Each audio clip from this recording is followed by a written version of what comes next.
नमस्कार। हरिओमी टीवी के इस खास प्रोग्राम में एक बार फिर आपका स्वागत है। आज हम करेंगे बात कांग्रेसियों की।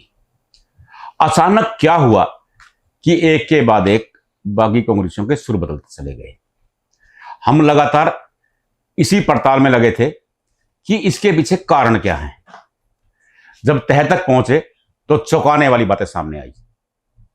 सबसे अहम बात एक फोन कॉल की थी जिसने सभी बागी कांग्रेसियों के सुर ठंडे कर दिए। महज 48 घंटे में ही सभी कांग्रेसी सुर बदलते नजर आए। वो फोन क्यों, किसका था, फोन किसने किया, किसको किया, जब यह पड़ताल की गई तो एक के बाद एक प्याज के छिलकों की तरह राज खुलते चले गए। सबसे पहला कॉल जो आया वो करण दलाल के पास था। करण दलाल पूर्व मुख्यमंत्री भूपेंद्र सिंह हुड्डा के समधी हैं और फरीदाबाद से बागी तेवर अपनाए हुए थे। हालांकि वो उस फोन कॉल से एक दिन पहले ही ऐलान कर चुके थे कि वे महेंद्र प्रताप का समर्थन करेंगे, लेकिन जब फोन आया उसके बाद उन्होंने एक पत्रकार वार्ता भी बुलाई। वो काफी खुश नजर आए। दूसरा फोन किरण चौधरी के पास पहुंचा। हालांकि वो नाराज थी। थोड़ी देर में ही राव दान सिंह अकेले अपनी गाड़ी में सवार होकर के किरण चौधरी के आवास पर पहुंच गए। दोनों ने 40 मिनट बंद कमरे में गुफ्तगू की। क्या हुआ क्या नहीं हुआ यह तो किसी को नहीं पता, लेकिन एक बात पता है, राव दान सिंह ने उनकी किसी से फोन पर बात करवाई। और बात क्या हुई, किरण चौधरी राव दान सिंह की गाड़ी में ही सवार हो गई और यहां तक वो अपने हल्के तोशाम भी पहुंची और राव दान सिंह के लिए वोट मांगे। इसके बाद बड़ी नाराजगी थी वीरेंद्र सिंह डुमरखा की। डुमरखा ने उचाना में ही कार्यकर्ताओं की मीटिंग बुलाई। रात तक यह कयास लगाए जा रहे थे कि डुमरखा बड़ा फैसला लेंगे, लेकिन जब सुबह उठे तो उनके तेवर बदले बदले थे। उन्होंने खचाखच भरे हॉल में कार्यकर्ताओं से कहा कि मेरी जयप्रकाश से नाराजगी है क्योंकि वो समर्थन मांगने नहीं आया।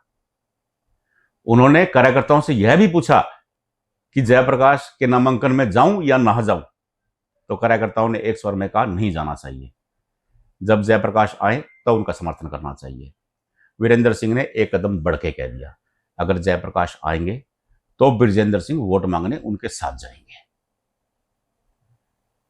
अचानक ऐसा क्या हुआ कि एक के बाद एक कांग्रेसी बदलते चले गए। एक ऐसा फोन कॉल जिसने सभी बागी कांग्रेसियों के तेवर ढीले कर दिए। अगला नाम था कैप्टन अजय यादव का। टिकट ना मिलने से अज्ञातवास में चले गए कैप्टन यादव अचानक कल प्रकट हुए।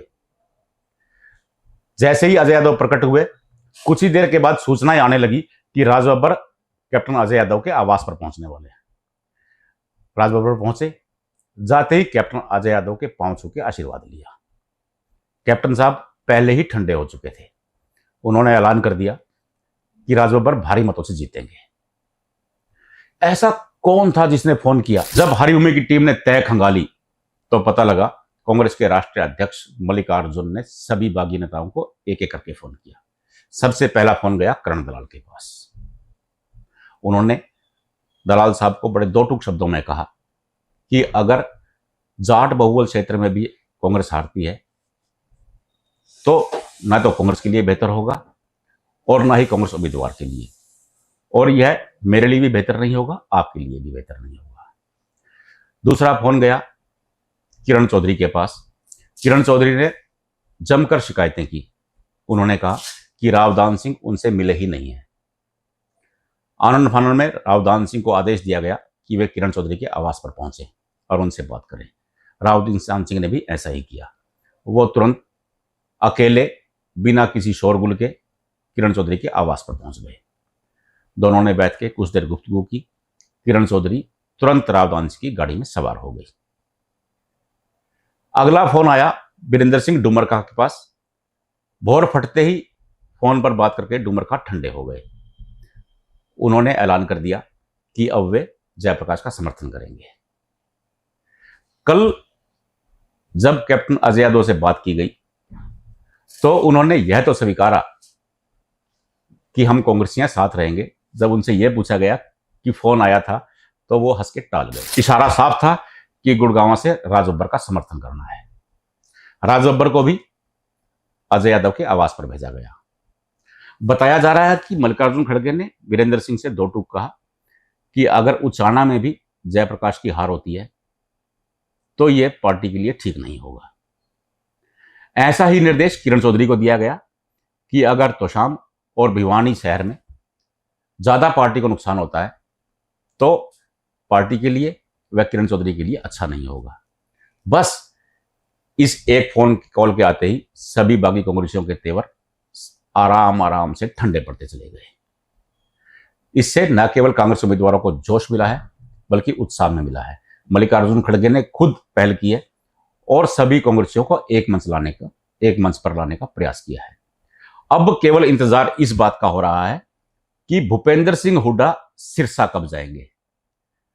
हमारे सूत्र बताते हैं कि भूपेंद्र सिंह हुड्डा को भी निर्देश दिया गया है कि वह सिरसा पहुंचे और कुमारी शैलजा का समर्थन करें। आपको याद होगा कुमारी शैलजा के नामांकन में भूपेंद्र हुड्डा गुट का कोई सदस्य नहीं पहुंचा है। ना ही तो हुड्डा गए हैं और ना ही उदयभान पहुंचे हैं। उनके नामांकन के दौरान वीरेंद्र सिंह डूमरखा, किरण चौधरी, रणदीप सुरजेवाला मौजूद थे। अब भूपेंद्र सिंह हुड्डा भी सरसा जाएंगे, कुमारी शैलजा के लिए वोट मांगेंगे। मल्लिकार्जुन खड़गे ने यह तो साफ कर दिया कि कांग्रेसी एक होकर चुनाव लड़ेंगे। चुनाव परिणाम क्या होंगे यह आने वाला वक्त ही बताएगा। नमस्कार।